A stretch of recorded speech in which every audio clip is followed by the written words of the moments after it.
हरिहन्ताम् नमो सिद्धाणं नमो आयरीयाणं नमो वज्रायाणं नमो लोये संवसाहुणम्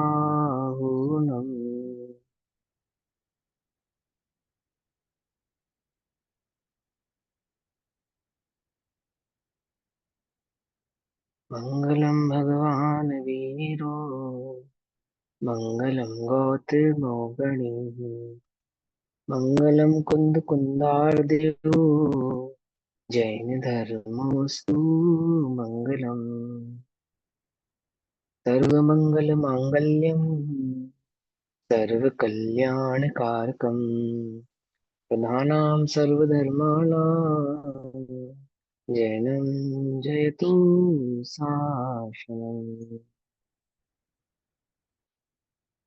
तज्जयति परं ज्योतिः समं समस्तैरनन्तपर्याये दर्पणतल इव सकला पदार्थमालिका प्रतिफलति पदार्थमालिका यत्र।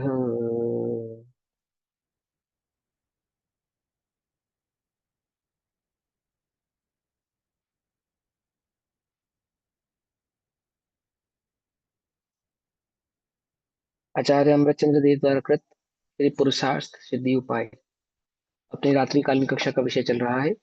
पुरुषार्थ सिद्धि उपाय के अंतर्गत सम्यक ज्ञान सम्यक दर्शन अधिकार के पश्चात सम्यक ज्ञान अधिकार की चर्चा चल रही है। सम्यक ज्ञान अधिकार के प्रथम दो सूत्र 31 और 32 ये बतलाते हैं कि सम्यक दृष्टि जीव को भी ज्ञान की आराधना में खातिर रहनी चाहिए। अतः जिन जीवों को सम्यक दर्शन प्रकट करना है उनको क्या करना, सम्यक ज्ञान की आराधना में निरंतर अपने उपयोग को लगाए रखना चाहिए। और वह सम्यक ज्ञान कैसा है कि जो सियादवाद का भाव है उसी का नाम सम्यक ज्ञान है। और उस सियादवाद को जब एलोबरेट करते हैं, खोलते हैं, तो उसमें प्रमाण और निभाव निकल कर आते हैं। अर्थात प्रमाण और नए से जानी हुई वस्तु या वस्तु के स्वरूप को ही क्या कहते हैं, सियादवाद कहते हैं। ठीक। वस्तु को अनेकांत कहते हैं, वस्तु को अनेकांत कहते हैं, वस्तु के प्रतिपादन को सियादवाद कहते हैं। समझ में आई बात, नहीं समझ में? द्रव्य कहना, वस्तु कहना, पदार्थ कहना, ये एक अर्थवाची होते हैं। कोई कंफ्यूजन तो नहीं है इनमें, है ना? कहीं कहीं पे पदार्थ, द्रव्य और वस्तु की कुछ अलग अलग परिभाषाएं मिलती है। पर यदि बाय चांस की बात है, अगर आपको नहीं समझ में आती है तो कोई घबराने वाली बात नहीं, एक ही बात है।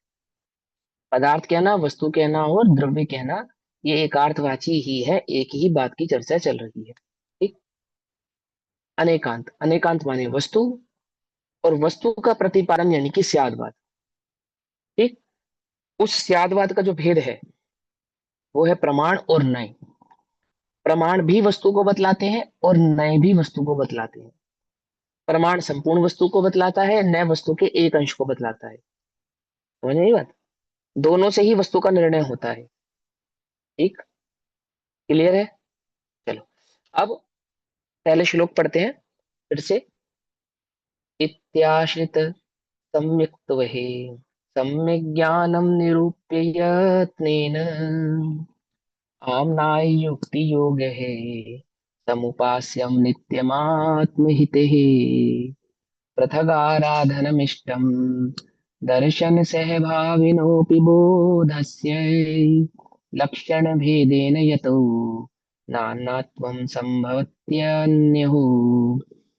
अर्थात जिन्होंने सम्यक का आश्रय लिया है ऐसे आत्महितकारी पुरुषों को सदैव ही जिनागम की परंपरा और युक्ति, जिनागम की परंपरा और युक्ति अर्थात प्रमाण के अनुयोगों से विचार करके प्रयत्न पूर्वक सम्यक ज्ञान का भले प्रकार से सेवन करना योग्य है। अर्थात जिनको सम्यक हुआ है उन्हें निरंतर वस्तु स्वरूप का चिंतन, मनन और उसके आधार से जो सम्यक ज्ञान की आराधना है उसको करते रहना चाहिए। और सम्यक दर्शन के साथ ही उत्पन्न होने पर भी जो सम्यक ज्ञान है उसमें स्वभाव भेद होने से दोनों बात अलग अलग है। सम्यक दर्शन और सम्यक ज्ञान ये दोनों अलग अलग है। इसमें जो प्रमाण का विषय है वो हमने कल समझा था। प्रमाण किसको कहते हैं? प्रमाण के दो भेद हैं। कौन कौन से प्रमाण के दो भेद है? प्रत्यक्ष और परोक्ष। वह प्रत्यक्ष प्रमाण दो प्रकार का है, एक पारमार्थिक प्रत्यक्ष और एक सामव्यावहारिक प्रत्यक्ष। वो पारमार्थिक प्रत्यक्ष जो प्रमाण है उसके दो भेद करें, एक देश और सकल। एक देश अर्थात अवधि ज्ञान और मने परे ज्ञान, ये एक देश परमार्थिक प्रत्यक्ष ज्ञान है। और जो केवल ज्ञान है वो शास्त्री। सकल परमार्थिक प्रत्यक्ष ज्ञान है ना। उसके बाद सामव्यवहारिक प्रत्यक्ष किसको कहा? इंद्रियों से जाने गए ज्ञान को सामव्यवहारिक प्रत्यक्ष कहते हैं। इंद्रियों से जाने गए ज्ञान को परोक्ष भी कहते हैं। ठीक, उसमें कोई कंफ्यूजन हमको नहीं होनी चाहिए। अब परोक्ष प्रमाण की चर्चा में क्या समझाया? स्मृति, प्रत्यभिज्ञान, तर्क, अनुमान, आगम, ये 5 भेद परोक्ष ज्ञान के भेद है। इसमें स्मृति किसको कहना, प्रत्यभिज्ञान आदि किसको कहना, ये हमने कल विस्तार से चर्चा की थी। आज हम नयों की चर्चा करेंगे। प्रमाण का दूसरा भेद नय, है ना। सम्यक ज्ञान का दूसरा भेद नय। प्रमाण और नय में प्रमाण की चर्चा करने के पश्चात सम्यक ज्ञान का दूसरा अंग है नय। अब सम्यक ज्ञान की आपको आराधना करनी है। सम्यक ज्ञान यानी कि जिन वचन की आपको आराधना करनी है। सम्यक ज्ञान अर्थात जिन वचन, केवली भड़िदम, केवली के द्वारा बतलाया गया जो वस्तु का स्वरूप है। और उसको समझने के लिए आपको प्रमाण और नय का ज्ञान होना अनिवार्य है।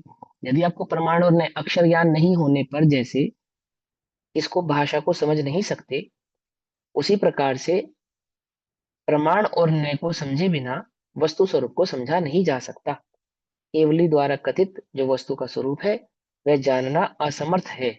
वह जीव जानने में असमर्थ है यदि प्रमाण और नय के विषय भाव को सही प्रकार से, भली प्रकार से नहीं जाने तो। ठीक, क्या कहते हैं?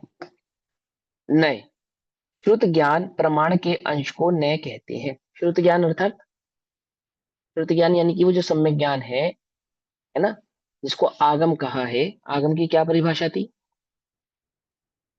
कि आप्त के जो वचन के वस्तु निमित्त से पदार्थ को जानने को आगम कहते हैं, है ना। जिनवाणी आगम, आप्त के निमित्त से वचन, आप्त यानी कि तीर्थंकरों के द्वारा बतलाया गया जो वस्तु का स्वरूप है, उसके माध्यम से जो हमने वस्तु स्वरूप को जाना, वस्तु को जाना, वो आप्त के द्वारा जो प्रतिपादित है उसका नाम पर आगम है। जैसे शास्त्र से लोक के स्वरूप को जानना।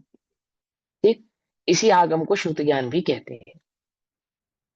ठीक, अब इस श्रुत ज्ञान प्रमाण के अंश को नहीं कहते हैं। अर्थात श्रुत ज्ञान में जो वस्तु का स्वरूप बतलाया गया है, तो वहां पे वस्तु आधी बताई है या पूरी बताई है? पूरी बतलाई है ना। वस्तु का संपूर्ण भाव बतलाया है, कोई छोट आधा स्वरूप तो बतलाया नहीं है। सदमस्त के ज्ञान का विषय जिस प्रकार से वह वस्तु बन सके, उसके आधार से वो संपूर्ण वस्तु का स्वरूप उस आगम में कहा गया है। तो उस संपूर्ण भाव का नाम है प्रमाण। प्रमाण यानी कि प्रमाणिक बात, वस्तु की प्रमाणिकता या वस्तु का स्वभाव स्वरूप। जब हम किसी वस्तु को प्रमाण करते हैं, सिद्ध करते हैं, आपने मैथमेटिक्स में एक इक्वेशन पढ़ी होगी, LHS टू RHS, पढ़ी है? Left hand side proof to right hand side proof, यानी कि दोनों तरफ से, दोनों तरफ से उसको, इक्वेशन को प्रूफ करना। एक तरफ से अगर आप प्रूफ करते हैं तो वह प्रूफ नहीं होगी। कैसे प्रूफ करना? उसको दोनों तरफ से प्रूफ करना पड़ता है, LHS टू RHS। ऐसे ही है ना। ऐसे ही यहाँ वस्तु के स्वरूप में जो दो भाव हैं, द्रव्यार्थिक और पर्यायर्थिक भाव, जिस जब वस्तु के द्रव्यार्थिक और पर्यायर्थिक ऐसे दोनों भावों को बतलावे, उसका नाम है प्रमाण। उसका नाम क्या है? प्रमाण। और जो एक भाव को बतलावे उसका नाम है नय। यानी कि जो सिर्फ द्रव्यार्थिक की चर्चा करे अथवा पर्यायर्थिक की चर्चा करे, अथवा द्रव्यार्थिक और पर्यायर्थिक में भेद करके चर्चा करे, अलग अलग चर्चा करे, उसका नाम है नय। नय के बिना प्रमाण की वस्तु समझी नहीं जाती, और प्रमाणिक वस्तु का निश्चय हुए बिना नय समझे नहीं जाते। दोनों के बीच में अविनाभावी संबंध होता है। समझ में आती है? नहीं बात समझ में आती है? भेद करते हैं तो अभेद वस्तु समझ में आती है, और अभेद वस्तु समझ में आती है तो उसके भेद भी समझ में आते हैं। ऐसा तो नहीं है कि वस्तु अभेद समझ में आ जावे और भेद समझ में ना आवे, और ऐसा भी नहीं है कि भेद समझ में आवे और अभेद समझ में ना आवे। जिसको खीर बनाने आती है उसको खीर खाने भी आती है, वो खीर के स्वाद को भी पहचानता है, और खीर में पड़ी हुई वस्तु के स्वाद में भेद करना, अलग अलग स्वाद को भी पहचानता है। मैंने चावल, दूध, चीनी के स्वाद को हम अलग अलग भी पहचानते हैं, और चावल, दूध और चीनी के मिश्रण से बनी हुई जो खीर है उसके स्वाद को भी हम अलग से पहचानते हैं। समझ में आती है बात? नहीं समझ में आती है? यानी कि वो जिस मिश्रण से वस्तु बनी उसको भी पहचानता है, और वस्तु का जो मिश्रण भाव है उसको भी पहचानता है। द्रव्य गुण पर्याय को अलग अलग भी पहचानता है, और द्रव्य गुण से जो परमार्थिक पारमाणिक वस्तु है उसको भी पहचानता है। अब यहाँ कहते हैं श्रुत ज्ञान प्रमाण के अंश को नय कहते हैं। यानी वस्तु के एक अंश को, श्रुत ज्ञान में जो प्रमाण यानी कि वस्तु का स्वरूप बतलाया गया है, उस वस्तु के एक अंश को नय कहते हैं। आई बात समझ में?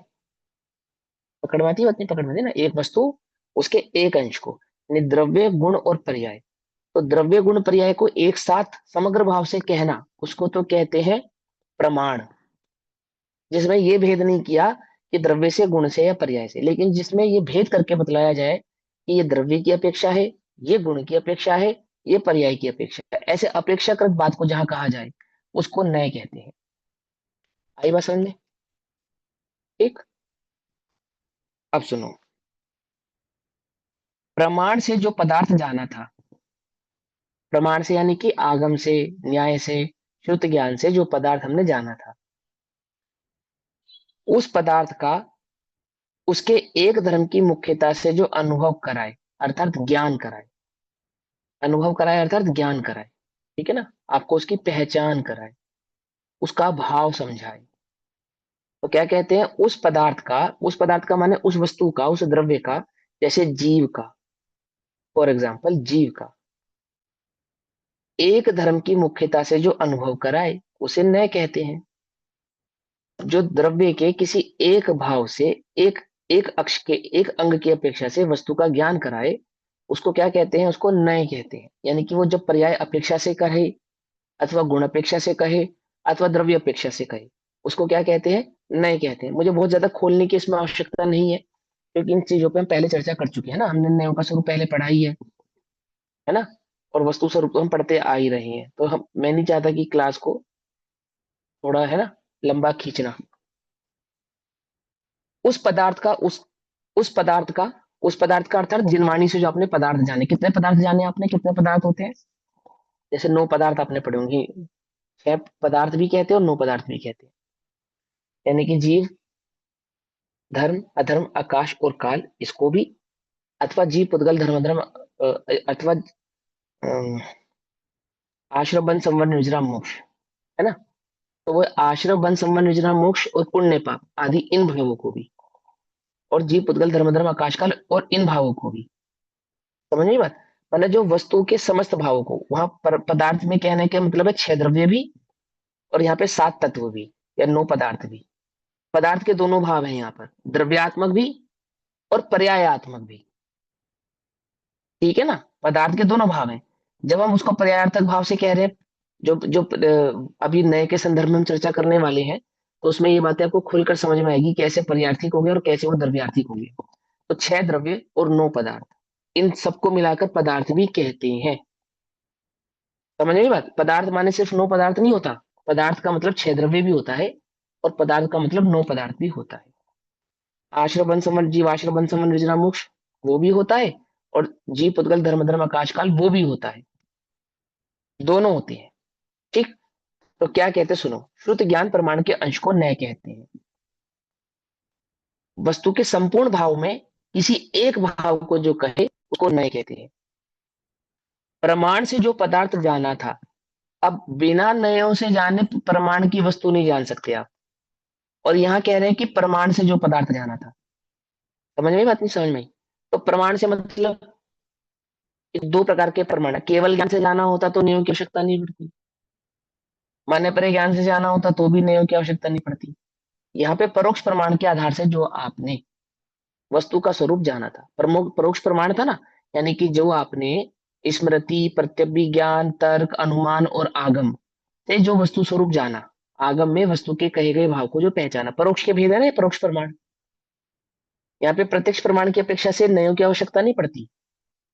केवल ज्ञान में आपने जब वस्तु को जाना, पदार्थ को जाना, तो वहां उसके बाद आपको नयों से जानना पड़ेगा, ऐसी आवश्यकता नहीं है ना? अथवा मन पर ज्ञान या अवधि ज्ञान से जो जाना, फिर वहां आपको नयों से जानना पड़ेगा, उसकी आवश्यकता नहीं है। जो आपने परोक्ष प्रमाण से, यानी कि जो जो आपने ये जाना ना तर्क आदि के माध्यम से, स्मृति, प्रत्यभिज्ञान, तर्क, अनुमान आदि जो भेद है आपके परोक्ष प्रमाण की, इस परोक्ष प्रमाण से, यानी कि जिसमें वस्तु स्वरूप की स्पष्टता नहीं है, थोड़ा अस्पष्ट है, ऐसा इंद्रियों के माध्यम से, ज्ञान के माध्यम से, या यूं कहें मति श्रुत ज्ञान के माध्यम से, मति और श्रुत ज्ञान के माध्यम से जिनवाणी में आपने जो 6 द्रव्य और 7 तत्वों का स्वरूप पढ़ा, पढ़ा आपने? बोले हाँ हमने पढ़ा। क्या पढ़ा आपने? कि हमने ये सीखा कि 6 द्रव्य होते हैं और 7 तत्व होते हैं, या 9 पदार्थ होते हैं। तो 6 द्रव्य कौन कौन से होते हैं? बोले जीव, पुद्गल, धर्म, धर्म, आकाश, काल, ये 6 द्रव्य होते हैं। तो किसे जीव कहना और किसे पुद्गल कहना? जीव किसको कहना, किसे जीव किसे कहते हैं? जब ये बात समझनी होगी तो हमें नयों की आवश्यकता पड़ेगी। हमने नाम तो सीख लिए, एक जीव होता है, एक पुद्गल होता है, एक धर्म होता है, धर्म होता है, आकाश होता है, काल होता है। इसको तो जीव कहना, किसको तो धर्म कहना, किसको तो अधर्म कहना। कुछ बात समझ में आई या नहीं आई? समझ में आई? बोलो भैया, जीव किसको कहते हैं? जो सूक्ष्म हो। तो सूक्ष्म तो आकाश भी होता है, सूक्ष्म तो धर्म भी होता है, सूक्ष्म तो अधर्म भी होता है। कि नहीं, जिसकी सत्ता हो, तो सत्ता तो 6 द्रव्यों की होती जिसमें ज्ञान। है ना? हाँ, आपने क्या कहा, जिसमें ज्ञान हो। तो ज्ञान माने क्या हुआ? ज्ञान एक गुण हुआ। यानी कि आप एक गुण की अपेक्षा से जब वस्तु का निर्णय करा रहे हैं, वस्तु की पहचान करा रहे हैं, उस पहचान को नय कहते हैं। समझ में आई बात नहीं समझे? जब हम वस्तु की पहचान कराते हैं तो वस्तु में क्या करते हैं, भेद कहते हैं। जब मैंने कहा जीव है, बस इतना कहा, तो जीव है कहने से तो ये हो गया प्रमाण का विषय। लेकिन जब हमने कहा कि जो जानता हो, देखता हो, सुख दुख का अनुभव करता हो, जिसमें ज्ञान दर्शन सुख वीर्य पाया जाता हो, उसे जीव कहते हैं। तो ये हो गया नय का विषय। आ गई बात समझ में? समझ में आई बात? जब हमने कहा जीव है, बस खत्म बात, और कुछ नहीं कहा। पुद्गल है, ये हो गया प्रमाण का विषय। लेकिन पुद्गल क्या है? पुद्गल किसे कहते हैं? पुद्गल का स्वरूप क्या है? तो जिसका बनना, बिगड़ना, बिछुड़ना, जुड़ना आदि आदि भाव हो, जिसमें स्पर्श, रस, गंध, वर्ण आदि पाया जाए, उसे पुद्गल कहते हैं। जब आप ये परिभाषा करेंगे, जब ये इंडिकेट करेंगे, समझाएंगे, इस समझाने को नय कहते हैं। आई बात समझ में? भेद करके कह रहे हो ना आप? देखो समझो ध्यान से।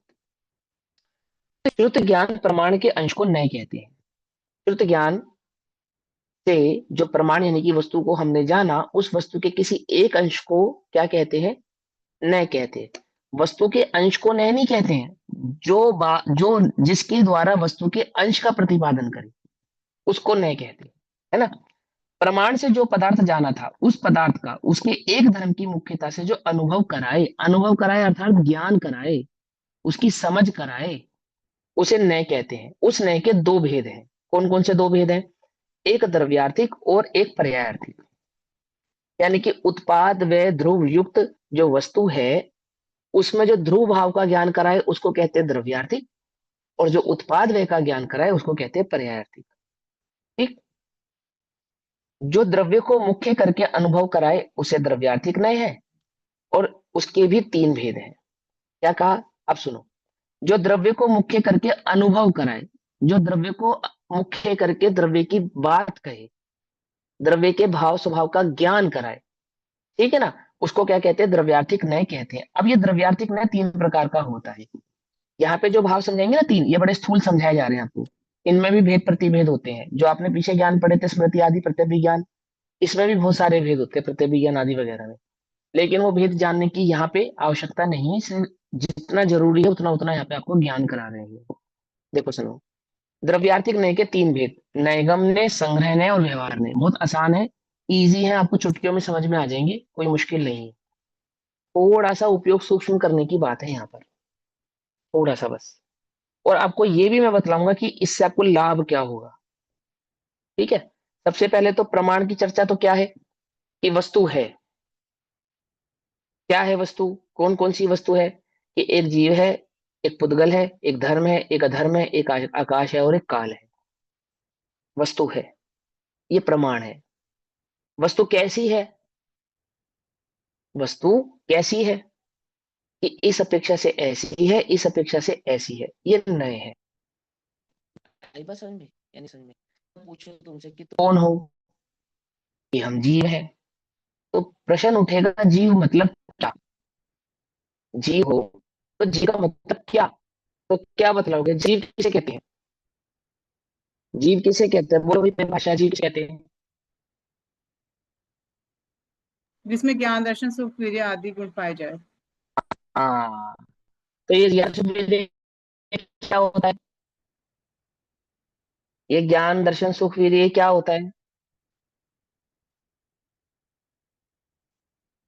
गुण। बोलो बोलो, फटाफट बोलो। ये ज्ञान गुण। दर्शन गुण होते हैं।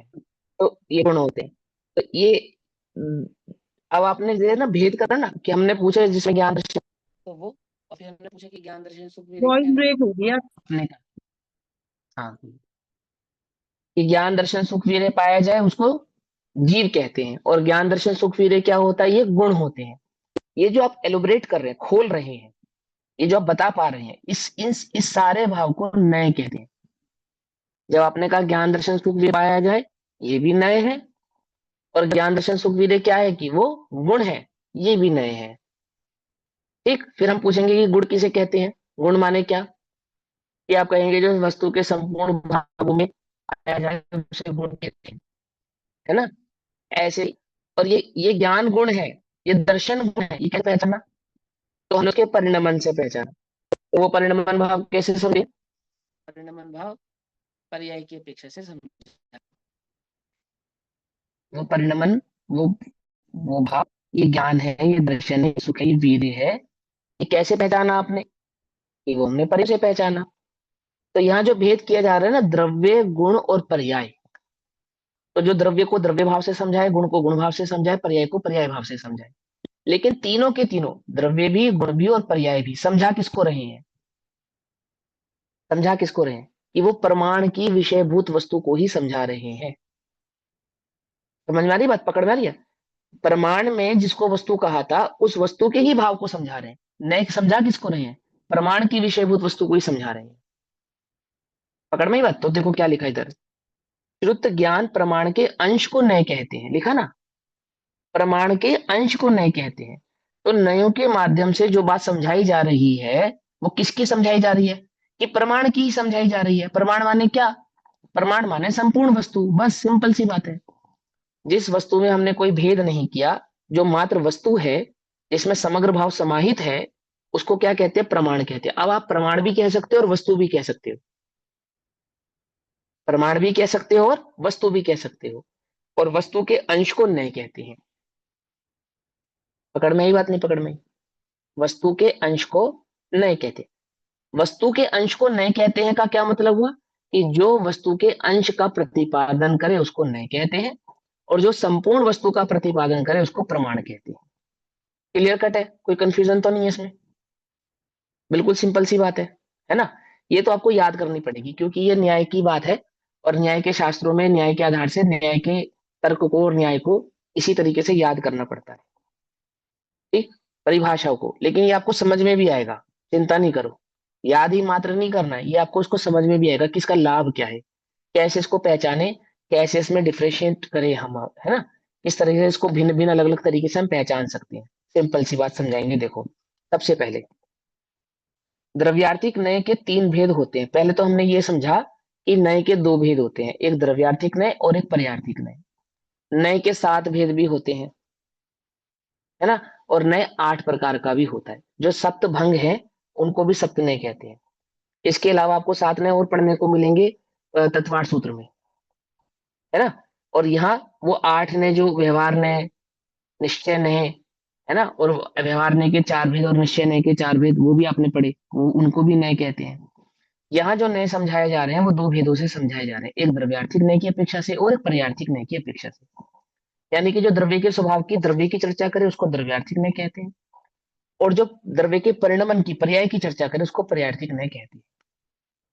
ठीक, जो द्रव्य में पर्याय भाव की अपेक्षा से चर्चा कर रहा है वो पर्यायर्थिक नय, और जो द्रव्य की चर्चा कर रहा है, संपूर्ण द्रव्य की चर्चा कर रहा है, जो द्रव्य में पर्याय का भेद नहीं डाल रहा, जो द्रव्य में गुणों का भेद नहीं डाल रहा, जो द्रव्य में वर्तमान का, भविष्य का, भूतकाल का भेद नहीं डाल रहा, सिर्फ द्रव्य की बात कर रहा है, वो द्रव्यार्थिक नय है।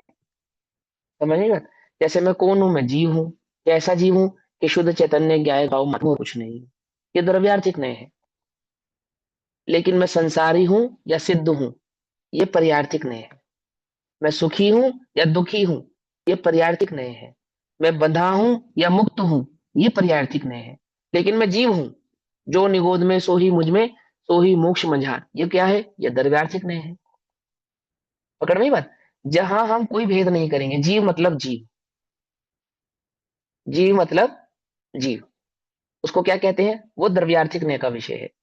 और जब जीव की अवस्था की चर्चा करेंगे तो वो है पर्यायार्थिक नय। ठीक, अब ये द्रव्यार्थिक जो नय है, ये भी 3 प्रकार का होता है। सबसे पहला होता है नैगम नय। अब नैगम नय के भी भेद होते हैं, भूत नैगम नय, भावी नैगम नय, आदि आदि। वो आपको यहाँ जानने की आवश्यकता नहीं है। एक नैगम नय समझ लोगे तो जो उसके भेद होते हैं, जब आप भेद पढ़ोगे फ्यूचर में कहीं आगे जाकर, तो वो भेद आपको चुटकियों में समझ में आ जाएंगे, अगर आपको नैगम नय समझ में आ गया तो। भेद समझना बहुत मुश्किल नहीं है उसका, सबसे सरल है उसके भेद समझना। लेकिन नैगम नय समझ में आ जाए तो भी समझ में आ जाता है। ठीक है ना। उसमें भावी निगम ने, भूत निगम ने जो होते हैं, वो मैं आपको समझा दूंगा, यहीं पर समझा दूंगा। आप अपने आप उनका अर्थ निकालना सीख जाओगे। सबसे पहले हम करते हैं 1 नंबर में नैगम नय। नैगम ने किसका भेद है? द्रव्यार्थिक नय का भेद है। नैगम ने किसका भेद है? द्रव्यार्थिक नय का भेद है। द्रव्यार्थिक नय के कितने भेद है? द्रव्यार्थिक नय के 3 भेद है। कौन कौन से? नैगम ने, संग्रह ने और व्यवहार ने। कौन कौन से 3 भेद है? नैगम ने, संग्रह ने और व्यवहार ने। ये 3 भेद किसके हैं? ये द्रव्यार्थिक नय के भेद है। सबसे पहले नैगम नय। संकल्प मात्र से पदार्थ को ग्रहण करने जानने को नैगम्य कहते हैं। बस पहली परिभाषा। संकल्प मात्र से पदार्थ के ग्रहण करने या जानने को नैगम्य कहते हैं। उदाहरण भी पढ़ लेते हैं, फिर मैं आपको समझाता हूँ। बहुत इजी उदाहरण है। इसमें कटौती यानी कि कुल्हाड़ी, कि कोई व्यक्ति कुल्हाड़ी बनाने के लिए जंगल में लकड़ी लेने गया। ठीक। तो वो जंगल में क्या लेने जा रहा है? लकड़ी। तो किसी ने उसको पूछा कि कहाँ जा रहे हो? तो कहता है कि मैं कटौती लेने जा रहा हूँ। अब कटौती तो क्या है कि पहले जंगल में जाएगा, लकड़ी ढूंढेगा, फिर वापस आएगा, लकड़ी को छीलेगा, चीरेगा, उसको शेप देगा, तब जाके उसकी कटौती बनाएगा। फावड़ा, कुदाल या जो भी उसका नाम कटौती समझो आप, वो बनाएगा। लेकिन और वो कटौती घर पे बनेगी आकर, अभी कटौती नहीं है जंगल में, तो सिर्फ कटौती बनाने के लिए लकड़ी लेने जा रहा है मात्र। और उसको पूछा कहाँ जा रहे हो? तो क्या कहा उसने? कि मैं कटौती लेने जा रहा हूँ। यानी उन्होंने संकल्प किया कि मैं जिस काम के लिए जा रहा हूँ उसका अल्टीमेट क्या होने वाला है। तो सीधा उसने अल्टीमेट को ही कह दिया कि मैं एक्स वाई जेड वस्तु लेने जा रहा हूँ। आई बस में देखो क्या कहते हैं। जैसे कटौती बनाने के लिए कोई लकड़ी लेने जा रहा था, उससे किसी ने पूछा कि तुम कहाँ जा रही हो? तब उसने उत्तर दिया कि मैं कटौती लेने जा रहा हूँ। जहां वह जा रहा है वहां कटौती तो नहीं मिलेगी, परंतु उसके विचार में है कि लकड़ी लाकर कटौती बनाऊंगा। ठीक है ना। अब क्या मतलब है?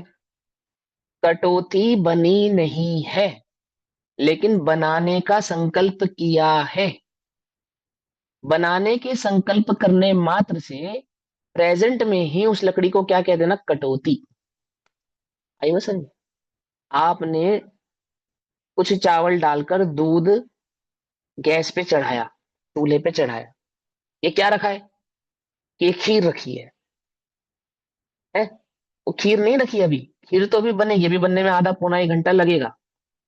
लेकिन क्या कह दिया? चूंकि वो संकल्प किया है आपने कि इसकी खीर बनानी है, तो आपने क्या कह दिया? खीर रखी है। आपने जरा सा दही डालकर दूध रखा। क्या रखा है ये दही रखा है। अभी दही बनने में ओवरनाइट का टाइम तो कम से कम लगे, 6-8 घंटे लगेंगे, तो जाके वो दही बनेगा।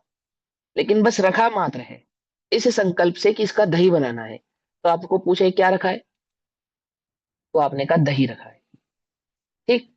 ये क्यों समझाने के लिए इसके 2 कारण समझाऊंगा। पहला कारण व्यवहारिक कारण समझो, लोक व्यवहार का कारण। जिन्हें आदत है ना बाल की खाल उतारने की, फोबिया होता है, फोबिया।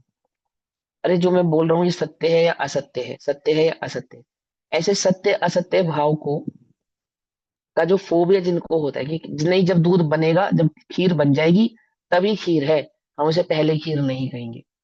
इस प्रकार के जो विचार और विकल्प हैं जीवों के, उनका ये खंडन करने के लिए कहता है कि जब हम किसी वस्तु का संकल्प कर लेते हैं, किसी चीज के निर्माण का संकल्प कर लेते हैं, भले ही वो निर्मित ना हुई हो, तो निर्मित नहीं होने पर भी हम उसको क्या कह देते हैं कि ये आमुख वस्तु है। गड्ढा खोदा मेट्रो बनाने के लिए, क्या बन रहा है भैया यहाँ पे? ये क्या है? बोले मेट्रो है। मेट्रो बन रहा है ना। नींव खोदी, ये क्या है जी? मकान। नींव खोदी जी, क्या है? दुकान। अभी दुकान बनी नहीं, बनेगी, पर अमुक जगह मेरी फैक्ट्री है, अमुक जगह मेरी दुकान है, अमुक जगह मेरा घर है, आदि आदि। ऐसे ही ये जीव संकल्प करके, बेटा संकल्प करके, अर्थात मैं कौन हूं? क्योंकि मेरा सिद्ध बनने का उद्देश्य है। उद्देश्य है ना, तो क्या हूं मैं? क्या हो गया मैं? सिद्ध हो गया। जैसे किसी जीव का यह निश्चय हो जाना कि भगवान आदिनाथ जो राज्य अवस्था में है, कौन है ये? राज्य अवस्था में जो राजा ऋषभ देव है, कौन है ये? भगवान आदिनाथ है, ऐसा कहना। क्योंकि ये पक्का है कि ये भविष्य में आदिनाथ ही बनने वाले हैं। वर्तमान के मारीच को मेरे हिसाब से बना म्यूट लो। कर दो, देखो किसका हाँ। म्यूट करना भूल जाते हैं ना लोग। वर्तमान के मारीच को भविष्य का महावीर है ना, तो क्या है ना, ये कौन है? ये महावीर का जीव है। समझ में आई बात? नहीं समझ में आई? कौन है हम? कि हम सिद्ध हैं। सिद्ध है या नहीं है? सम्यक दृष्टि को क्या कहना? सम्यक दृष्टि को सिद्ध कहना, सम्यक दृष्टि को केवली कहना, है ना, आदि आदि। ऐसे हम अभी वर्तमान में जो नरक में श्री कृष्ण है अथवा राजा श्रेणी है, इनको क्या कहते हैं हम? कि तीर्थंकर हैं।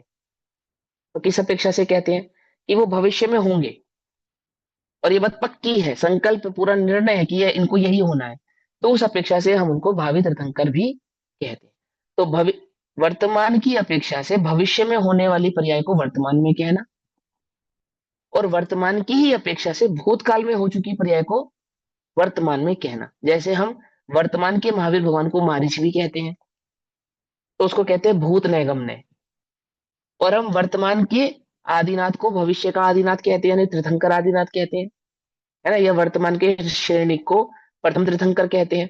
उनकी स्थापना भी करते हैं, उनकी पूजा भी करते हैं, उनका अर्घ भी चढ़ाते हैं। चढ़ाते नहीं चढ़ाते हैं? भविष्य के तीर्थंकरों का अर्घ चढ़ाते हैं या नहीं चढ़ाते हैं? चढ़ाते हैं। कहाँ है भविष्य के तीर्थंकर वर्तमान में? कहाँ है? वो तो नरक में है, कुछ नरक में है, कुछ स्वर्ग में है, कोई अन्य जगह है, कोई अन्य जगह है। तो किस अपेक्षा से चढ़ाते? बोले भावी नैगम्य, यानी भविष्य में होने वाला। और भूत नैगम्य यानी कि भूतकाल में जो हो चुका उसकी अपेक्षा से। अभी भावी और भूतनी के चक्कर में मत पड़ो, बस नैगम्य समझो कि जो पर्याय अभी हुई नहीं है, द्रव्य में जो भाव अभी तक हुआ नहीं है, परंतु द्रव्य का वह भाव होने वाला है, उस अपेक्षा से उस द्रव्य को वही कहना क्या कहलाता है? नैगम्य कहलाता है।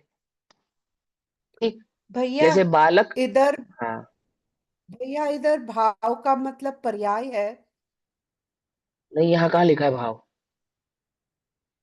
आप यहाँ अभी कहाँ लिखा बोले है ना भाव? जब भी। तो मैंने बोला तो फिर नहीं ये नहीं, भी कि आपने बोला। भावी बोला ना कि भावी नैगम्य और भूत नैगम्य के भी चक्कर में मत पड़ो, अभी तुम नैगम्य समझो। भावी माने भविष्य में होने वाला, नहीं भूत यानी कि नहीं भूतकाल नहीं, में हो आपने चुका। कहा हाँ, बोलता रहा हूँ। द्रव्य भावी का माने भाव। भूत भविष्य में। द्रव- हाँ, द्रव्य कि में जो अगर भाव आप प्रकट बोले नहीं हुआ, कि अच्छा उसका मतलब। हाँ अच्छा अच्छा वो अच्छा। वो हाँ, पर्याय पर्याय। द्रव्य में जो भाव प्रकट नहीं हुआ है, मतलब कि द्रव्य में जो अवस्था या पर्याय प्रकट नहीं हुई है, ऐसा। द्रव्य में जो भाव अभी तक प्रकट नहीं हुआ है, यानी कि जैसे लकड़ी की कटौती में, लकड़ी में अभी कटौती बनने की सामर्थ्य है, लेकिन कटौती अभी बनी नहीं है।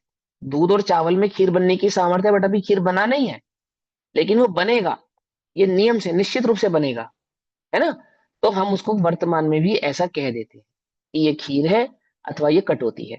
ऐसे ही वर्तमान के जीव की अवस्था को भूतकाल में हो चुकी अवस्था की अपेक्षा से कहना, अथवा भविष्य काल में होने की अवस्था की अपेक्षा से कहना, वर्तमान में कह देना, वो कहलाता है नैगम्य। नैगम्य की अपेक्षा से ही हम भविष्य की चौबीसी की पूजा करते हैं।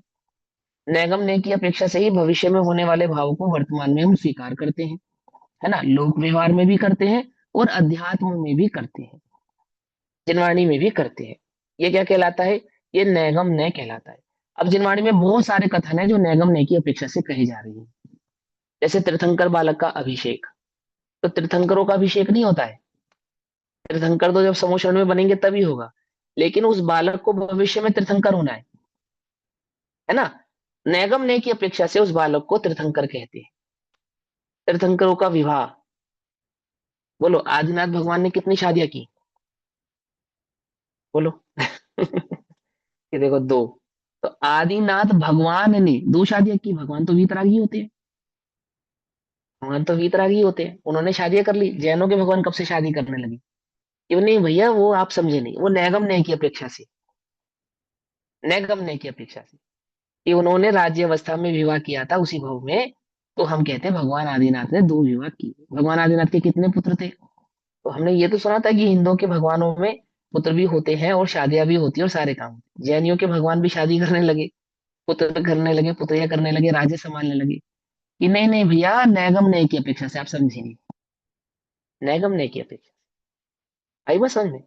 तो जिनवाणी में बहुत सारे कथन ऐसे हैं जो नैगम नय की अपेक्षा से कहे जाते हैं।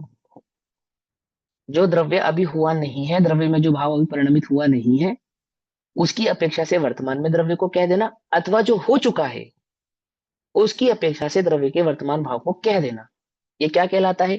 ये नैगम नय कहलाता है। नैगम नय ने क्या भेद नहीं किया? ये नैगम नय ने ये भेद नहीं किया कि ये पहले था या आगे होगा, उसने तो वर्तमान में ही कह दिया कि है। भेद नहीं किया ना, ना भूतकाल का भेद किया, ना भविष्य काल का भेद किया, सीधा कह दिया है। जो हो चुका था उसको भी वर्तमान में है कह दिया, जो होने वाला है उसको भी वर्तमान में है कह दिया। आई बात समझ में? नहीं हुआ, होने वाला है, उसको भी कह दिया हो गया। हो चुका है, अब नहीं है, उसको भी कह दिया कि है। क्या है ये? नैगम नय। तो जो नैगम नय को पहचानते हैं वो जिनवाणी के भाव को बड़ी प्रकार से पहचानते हैं। सबसे ज्यादा प्रयोग नैगम नय का प्रथमा योग में होता है, सबसे ज्यादा। नहीं हुए हुए भाव को है, हो गया, ऐसा कहना। आई बात समझ में? क्या कहलाता है ये नैगम नय कहलाता है। दूसरा है संग्रह नय। क्या है ये? संग्रह नय। ठीक। नैगम नय वस्तु स्वरूप में किस प्रकार से इस्तेमाल किया जाता है नैगम नय का? कि अपने को वर्तमान में सिद्ध कहना, अपने को वर्तमान में भगवान कहना, इस जीव को वर्तमान में ही भगवान कहना, इस जीव को वर्तमान में ही सिद्ध कहना। तो किस अपेक्षा से कहते हैं? नैगम नय की अपेक्षा से कहते हैं। क्योंकि इस जीव का जो अल्टीमेट है वो क्या है? वो सिद्ध अवस्था ही है। इस जीव का जो अल्टीमेट है वो क्या है? वो मुक्ति ही है ना? ये क्या भेद नहीं करेगा, ये भव्य है अभव्य है, ऐसा कुछ नहीं। इसको होगा इसको नहीं होगा, ये सब कुछ नहीं। एक बात कि जीव तो सिद्ध समान है। किसकी अपेक्षा से कह दिया? उसके स्वभाव की अपेक्षा से कह दिया। निगोदिया को भी क्या कह दिया? सिद्ध कह दिया। समझ में बात नहीं? समझ में? कह दिया ना, अरे भैया जो तुम आलू खाते हो ना, इसमें अनंत निगोदिया अनंत सिद्ध है, भविष्य के सिद्ध अनंत सिद्ध। ऐसा कहते नहीं कहते हैं? अब हो सकता है कि वो अनंत के अनंत जीव सिद्ध ना बने, ऐसा हो सकता है ना? लेकिन क्यों? क्योंकि उनमें योग्यता है प्रकट करने की उस भाव को, तो उन्हें वर्तमान में ही क्या कह देना? सिद्ध कह देना। इस प्रकार से जो कथन किए जाते हैं, जो वर्तमान में नहीं है तो भी उसे वर्तमान में वैसा कह देना, ये क्या कहलाता है? ये नैगम नय कहलाता है। ठीक। आगे है संग्रह नय। संग्रह नय का अर्थ क्या होता है? सामान्य रूप से पदार्थों के ग्रहण करने को संग्रह नय कहते हैं। छह जाति के समस्त द्रव्य सत्ता लक्षण संयुक्त है। इन छह द्रव्यों के समूह को द्रव्य संज्ञा द्वारा अथवा सत्ता लक्षण द्वारा जानना इस नय का प्रयोजन है। अब देखो संग्रह नय का भेद समझेंगे कैसे है। सबसे पहले तो ये समझो कि दर्शनोपयोग का जो विषय है वो संग्रह नय का विषय है। पहले तो आप ये समझ लो। ठीक। जैसे दर्शनोपयोग कैसे जानता है?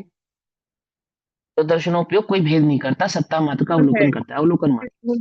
सत्ता मात्र अवलोकन का जो ज्ञान करे वो दर्शनोपयोग है। तो दर्शनोपयोग में कोई भेद नहीं है, वो संग्रह है। यानी कि संपूर्ण विश्व को एक भाव से एक ही साथ जान लेना, उसका नाम संग्रह है। ठीक। तो क्या ज्ञानोपयोग में भी संग्रह का प्रयोग होता है?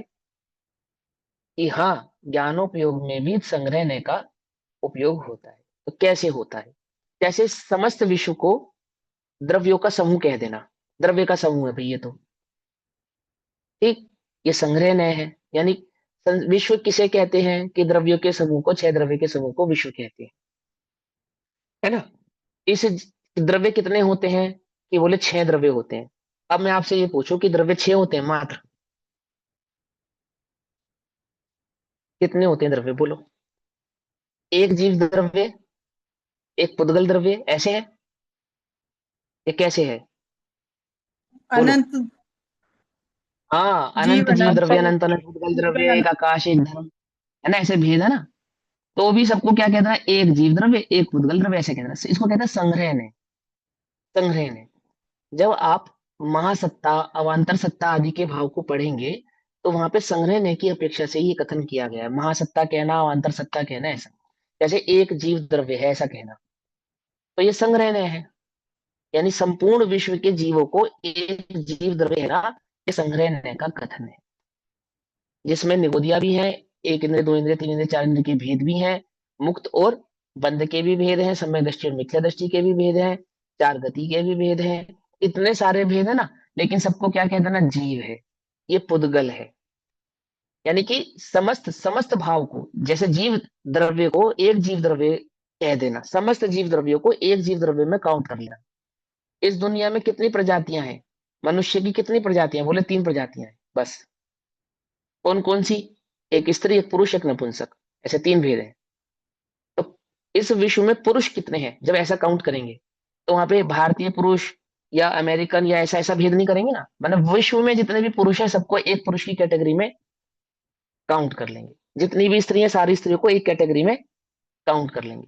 ऐसे ही संसार के समस्त जीवों को एक जीव द्रव्य कहना, ये संग्रहणीय का कथन है। समझिए बात? जीव जुदा, पुद्गल जुदा, जीव द्रव्य पुद्गल द्रव्य से भिन्न है। तो जीव कौन से जीव द्रव्य की बात कर रहे हैं? संपूर्ण जीव द्रव्यों की बात कर रहे हैं। ये संग्रहणीय के कथन है, यानी कि समाहित करके, संग्रह करके, इकट्ठा करके बात को कहना। जीव तो बस जीव है भैया। अब वो जीव की अवस्था विशेष की चर्चा नहीं कर रहे हैं, ये निगोदिया है, ये मुक्त है, ये संसारी है, ये 8 कर्म वाला है, ये 4 कर्म वाला है, ऐसा कुछ नहीं। जीव तो जीव है। ऐसा जब कहा तो कोई भेद नहीं करा, समस्त जीव द्रव्यों को एक ही कैटेगरी में काउंट कर लिया। ये क्या कहलाता है? ये संग्रह नय कहलाता है।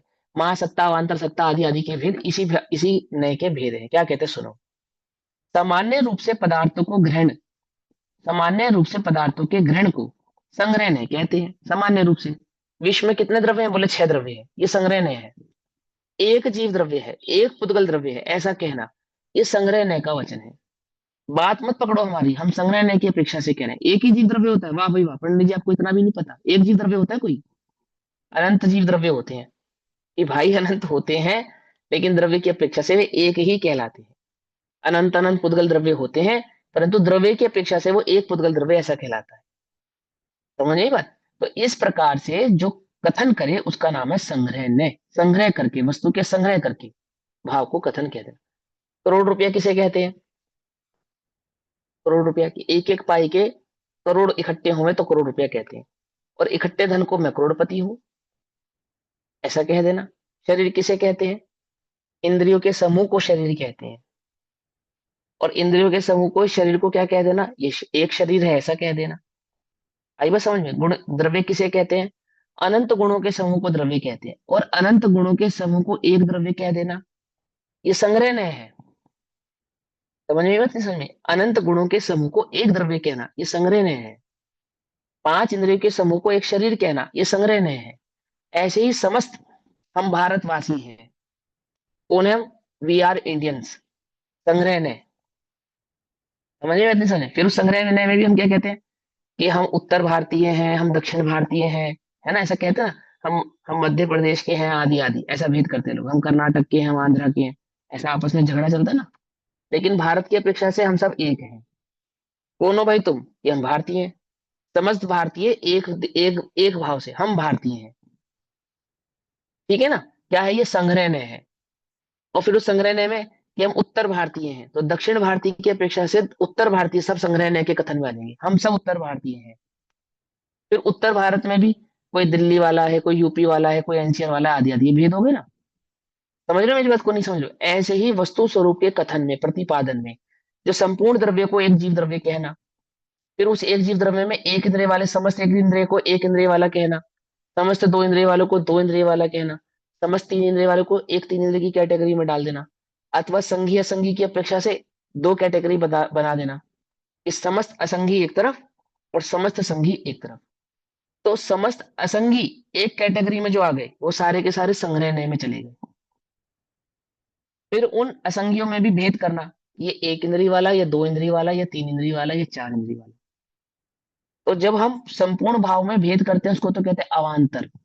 लेकिन अवान्तर में भी महा होता है, महासत्ता होती है। ये महासत्ता और अवान्तर सत्ता ना भी शब्द याद रहे, कोई प्रॉब्लम नहीं है। लेकिन संग्रह में क्या है ये आप समझ लो। जो वस्तु के संग्रह करके संग्रहित भाव को एक साथ कथन कर देवे, उसको संग्रह ने कहते हैं। आगे व्यवहार ने, ये पूरा पढ़ देता हूं। जैसे 6 जाति के समस्त द्रव्य सत्ता लक्षण युक्त हैं, तो छह जाति की अपेक्षा से तो 6 द्रव्य हैं, और 6 के 6 द्रव्यों को मात्र द्रव्य कह देना, क्या है ये संग्रह ने है। सिंपल। इन 6 द्रव्यों के समूह को द्रव्य संज्ञा द्वारा अथवा सत्ता लक्षण द्वारा जानना, इस नय का प्रयोजन है। यानी कि 6 द्रव्यों को एक भाव से जानना, ये संग्रह नय का लक्षण है। यानी संग्रह ने बिना भेद प्रतिभेद किए इकट्ठा करके जो बात कहे उसका नाम संग्रह है। तो वस्तु के प्रतिपादन में ऐसा होता है ना कि 6 द्रव्य है, हम ऐसा कथन करते हैं रोज, लेकिन हमें पता है कि 6 द्रव्यों में भी जाति की अपेक्षा से 6 द्रव्य हैं और संख्या की अपेक्षा से सभी द्रव्यों की संख्या भिन्न भिन्न है। हम कोई कंफ्यूज नहीं होते। तो वो संग्रह नय की अपेक्षा से हम उस भाव को समझते हैं। नय का अर्थ क्या होता है? नय किसे कहते हैं? नय किसे कहते हैं? प्रमाण के अंश वो का प्रमाण के अंश को नय तो प्रतिपादन। कहते हैं। हाँ, तो वस्तु के इसको एक सिंपल अंश से का कथन करना। हाँ, वस्तु के एक अंश का कथन करना है। अभी समझो, वस्तु के प्रतिपादन को नय कहते हैं। क्या कहा? वस्तु के प्रतिपादन शैली को नय कहते हैं। नय माने क्या? जिसमें वस्तु का प्रतिपादन किया जाए, वस्तु के बारे में कहा जाए, वस्तु का स्वरूप के बारे में समझाया जाए, वो नय है। तो जब हम वस्तु के विषय में पढ़ते हैं तो हम इस प्रकार का कथन करते हैं ना कि 6 द्रव्य होते हैं, एक जीव द्रव्य होता है, एक पुद्गल द्रव्य होता है, आदि आदि। तो हम किसकी चर्चा कर रहे हैं? वस्तु की चर्चा कर रहे हैं, वस्तु का प्रतिपादन कर रहे हैं। तो ये नय है। कौन सा नय है? कि वो जो संग्रह संग्रह नय है, द्रव्यार्थिक संग्रह नय। पहला था द्रव्यार्थिक नयगम नय, दूसरा था द्रव्यार्थिक संग्रह नय, अब तीसरा है द्रव्यार्थिक व्यवहार नय। द्रव्यार्थिक नय के 3 भेद है ना।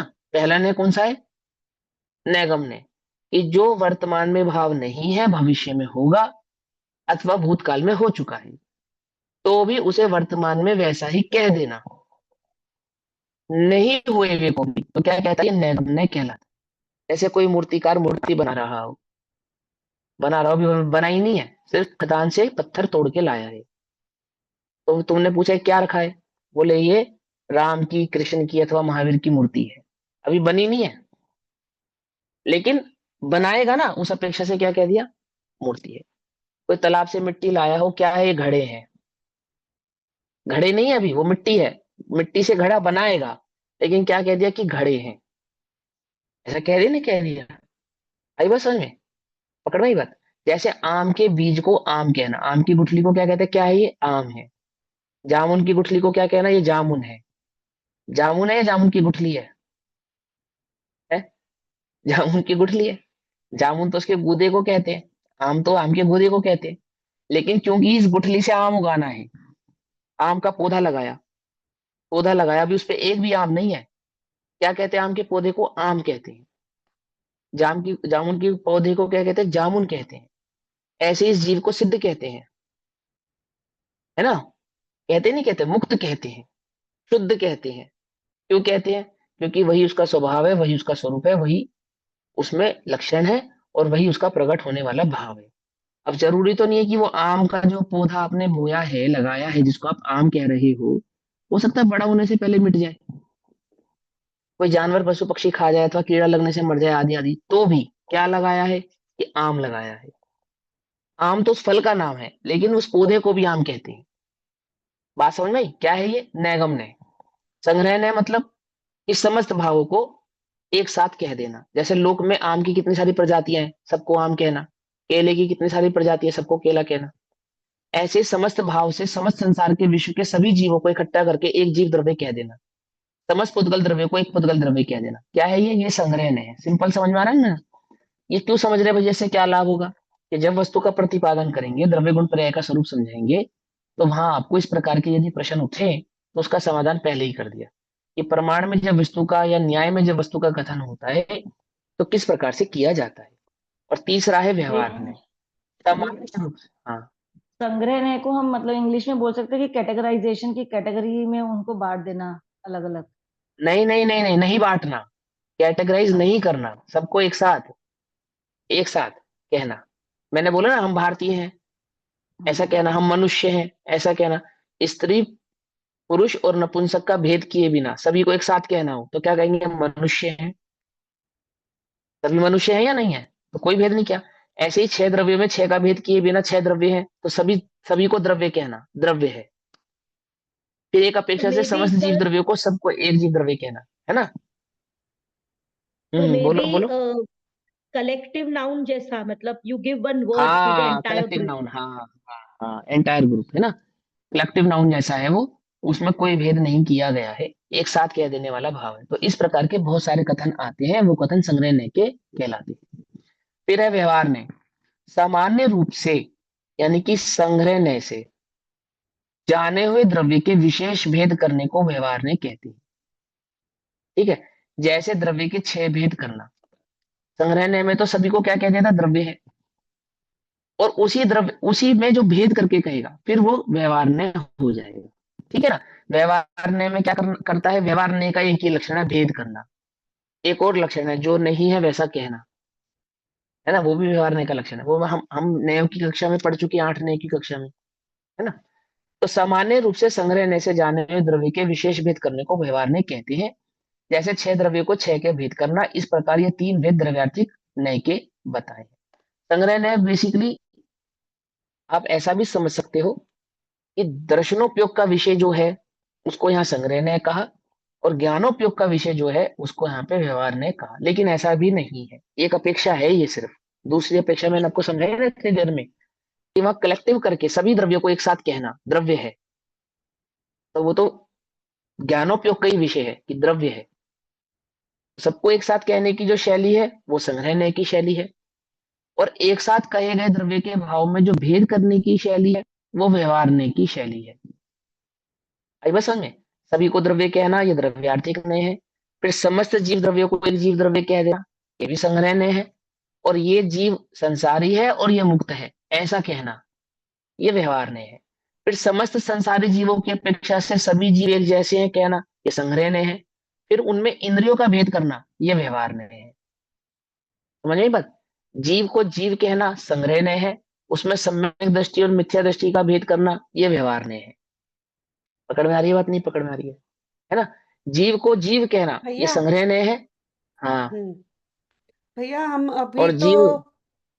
हाँ, हम्म। हम अभी तो जो पढ़ रहे हैं ना, वो हम्म। द्रव्यार्थिक न्याय की बात है ना, तो द्रव्य की हाँ, बात है द्रव्यार्थिक ना, नहीं। पर्याय की बात नहीं हाँ, है इसमें।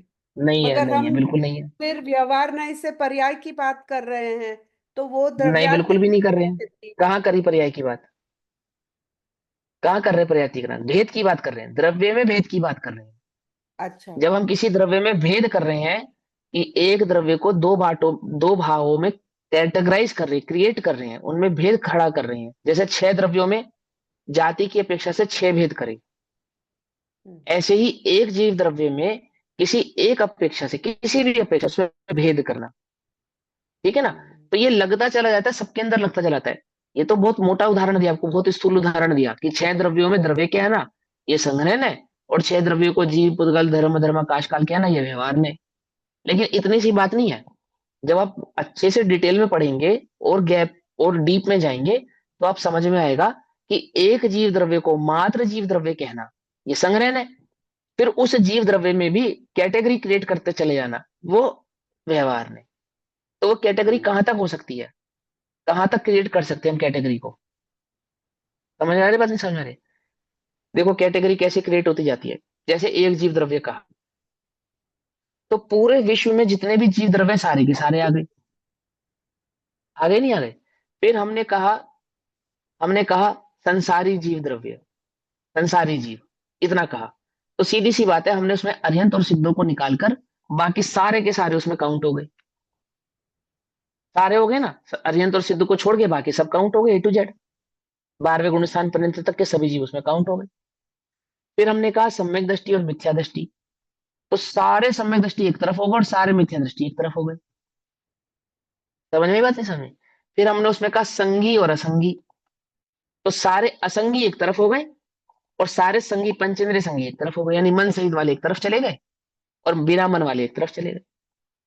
फिर हम असंगियों में भी हमने कहा एक इंद्रिय, तो इसका मतलब क्या हुआ, हम 2 इंद्रिय 3 इंद्रिय 4 इंद्रिय की बात नहीं कर रहे हैं, सिर्फ एक इंद्रिय जीव की बात कर रहे हैं। उस एक इंद्रिय में 5 काय के जीव आ जाएंगे, 6 काय के जीव आ जाएंगे। फिर उस एक इंद्रिय में भी हमने कहा अपकाय, तो इसका मतलब क्या हुआ, हमने अन्य काय की बात नहीं कर रहे, मात्र अपकाय की बात कर रहे हैं। जल काय, यानी कि अन्य काय की बात नहीं कर रहे हैं, मात्र जल काय की बात कर रहे हैं। जब हम एक इंद्रिय की बात कर रहे हैं तो वहां पे कोई कैटेगरी नहीं है कि किस काय की बात हो रही है, लेकिन जब हम जल काय की बात कर रहे हैं तो वहां कैटेगरी है कि सिर्फ जल काय की बात हो रही है, अन्य काय की बात नहीं हो रही। पकड़ मारी नहीं पकड़ मारी। तो इस तरीके से संग्रह और संग्रह में व्यवहार, फिर संग्रह, फिर संग्रह में व्यवहार, फिर संग्रह, फिर संग्रह में व्यवहार, ऐसे होता चला जाता है, होता चला जाता है। स्त्री की अपेक्षा से सारे विश्व की स्त्रियां एक तरफ हो जाएंगी, फिर भारतीय की अपेक्षा से सिर्फ भारतीय स्त्रियां रह जाएंगी, बाकी सब स्त्रियां एक तरफ हो जाएंगी। फिर भारतीय स्त्रियों में भी अनपढ़ और पढ़ी लिखी की अपेक्षा से भिन्नता आ जाएगी। कुंवारी और शादीशुदा की अपेक्षा से भिन्नता आ जाएगी नहीं आ जाएगी, है ना? ऐसे भेद होते चले जाएंगे, नहीं होते चले जाएंगे।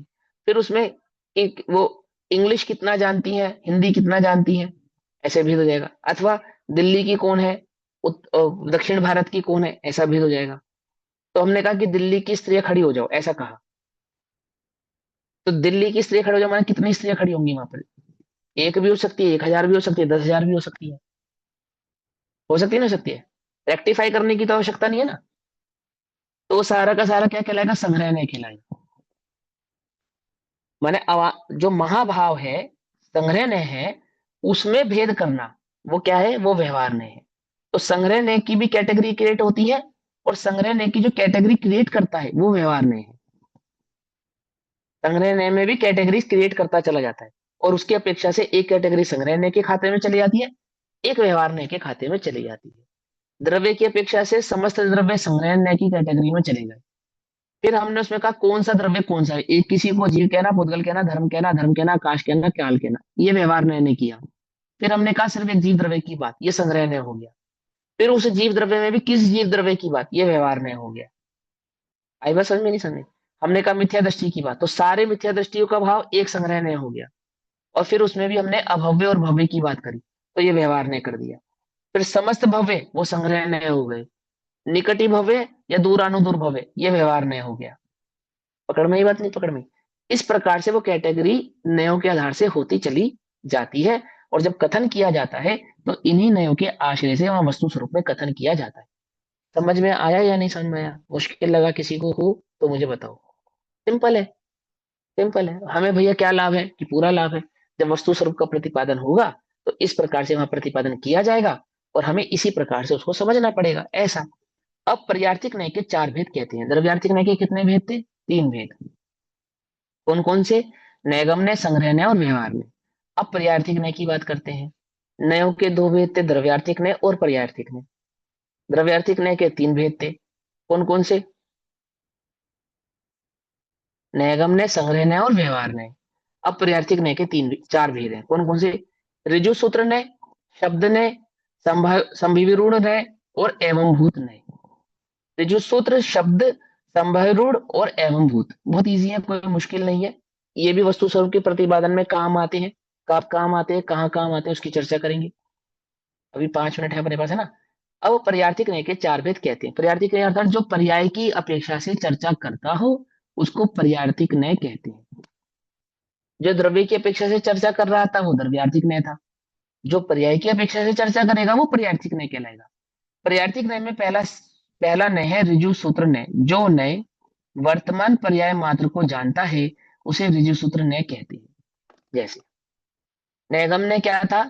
वो पर्यायों में भूत, भविष्य, वर्तमान का भेद ना करके भूत की अथवा भविष्य की पर्याय को वर्तमान में कह रहा था। लेकिन ऋजु सूत्र न्याय कैसा है कि जो वर्तमान की पर्याय है उसको ही कहेगा, आगे पीछे की पर्याय को उसमें नहीं मिलाएगा। जैसे जो दूध खीर बनाने के लिए रखा है उसे खीर नहीं कहेगा, दूध ही है ऐसा कहेगा। समझ में? इतनी समझ में? कभी तो हमें शुद्ध कहेंगे, कभी हमें अशुद्ध कहेंगे। वर्तमान अपेक्षा से हमें मैं अशुद्ध ही हूं ऐसा कहेंगे। ये जीव मनुष्य ही है ऐसा कहेंगे, पुरुष ही है ऐसा कहेंगे। समझ नहीं बात? ये नारकी है, ये त्रियंच है। मैं कौन हूं? कौन हूं मैं? तो बोलेंगे आप पुरुष हैं, अथवा भारतीय हैं, अथवा हिमांशु हैं, ऐसा। तो वर्तमान की जो अवस्था है उस वर्तमान अवस्था से ही कहना। अभी मैं पढ़ा रहा हूं तो टीचर हूं, सो जाऊं तो सोता हुआ पुरुष हूं, खेत जोत रहा हूं तो किसान हूं। कुछ बात समझ में आई? वर्तमान अवस्था, जो भी वर्तमान अवस्था है, सिर्फ उस वर्तमान अवस्था की ही वो चर्चा करने वाला है। अन्य आगे पीछे की चर्चा जो ना करे, ऐसा इस व्यवहार न्याय का सूत्र है ऋजु सूत्र न्याय। आप कौन है? कौन है आप? तो देखो कुछ लोग क्या करते हैं जो वस्तु स्वरूप को नहीं पहचानते, जो न्यायों के स्वरूप को नहीं पहचानते, कि हम तो भैया सिद्ध हैं, कि भैया लोक व्यवहार ऐसे नहीं चलता। लोक व्यवहार तो ऋजु सूत्र न्याय आदि के व्यवहार न्याय की अपेक्षा से चलता है। आप कौन है? आप जो अभी वर्तमान में जिस अवस्था में प्राप्त हैं, जिस अवस्था को प्राप्त, आप उसी अवस्था का कथन करेंगे, वैसा ही कहेंगे। ये किसका काम है? ये ऋजु सूत्र नय का काम है। आती है बात समझ में? नहीं समझ में आती है? आती है ना? वर्तमान के बालक को बालक ही कहना, वर्तमान के प्रौढ़ को प्रौढ़ ही कहना, वर्तमान में जो अवस्था है जैसी है उसको वैसा का वैसा, ऐसा का ऐसा ही कहना, तो ऋजु सूत्र नय है। आप सब में दृष्टि है, मिथ्या दृष्टि है कि हम तो सिद्ध हैं भैया? बोले ऐसे नहीं। अगर आपसे ऋजु सूत्र नय की अपेक्षा से प्रश्न किया गया है तो आप ऋजु सूत्र नय की अपेक्षा से उत्तर देंगे। तो जिनवाणी में वर्तमान परिप्रेक्ष्य की अवस्था की अपेक्षा से भी जीव का कथन किया जाता है ना? और द्रव्यार्थिक न्याय की अपेक्षा से, संग्रह आदि भाव की अपेक्षा से भी कथन किया जाता है, नैगम न्याय आदि की अपेक्षा से भी कथन किया जाता है। तो जहां जिस अपेक्षा से जो कथन किया गया हो, वहां उस अपेक्षा से उस कथन को वैसा ही समझना चाहिए। तो वर्तमान में जीव की जो अवस्था है, जैसे वर्तमान में श्री कृष्ण कहाँ है? बोले नरक में है। राजा श्रेणी कहाँ है? नरक में है। पकड़ में ही बात? भले ही वो भविष्य में तीर्थंकर होंगे, पर वर्तमान में वे नरक में है, ऐसा कहता है जो वो ऋजु सूत्र ने है। वर्तमान के मुनि को मात्र मुनि ही कहना, वर्तमान के पुरुष को पुरुष मतलब कहना, सही सही वर्तमान बताना, मतलब ये है कि सही सही सही तो सही बताना जो जैसा है। नहीं, सही सही तो भगवान है, ये जीव सही सही में तो। और जो ऋजु सूत्र ने है वो वर्तमान की अवस्था को कह रहा है, वर्तमान की हाँ, अवस्था सही सही प्रेजेंट है। में सही सही बताना ना, हाँ मतलब हाँ, जैसा इस टाइम है। है ना? हाँ। तो ये पर्यायर्थी न्याय का भेद है, यानी कि पर्याय विशेष की अपेक्षा से। और कौन सी पर्याय विशेष की अपेक्षा से? वर्तमान पर्याय विशेष की अपेक्षा से। जैसे रोगी को रोगी कहना, भूखे को भूखा कहना, प्यासे को प्यासा कहना, क्या है ये ऋजु सूत्र न्याय का कथन है। आई बात समझ में या नहीं समझ में? पकड़ में आती ना बात? ऐसा जो न वर्तमान पर्याय मात्र को जानता है अर्थात जो न वर्तमान पर्याय मात्र की चर्चा करता है, उसका नाम ऋजु सूत्र न है। बिल्कुल सिंपल। अगला शब्द न, फिर भी हम जो ऐसे न, क्यों बोलते हैं कि जैसे मैं प्रभु हूँ, तो फिर हम उस टाइम प्रेजेंट वो की द्रव्यार्थिक बात न, करेंगे। वो हाँ, वो द्रव्यार्थिक न से कहते हैं। तो उस टाइम हम द्रव्यार्थिक न्याय की बात करते हैं फिर।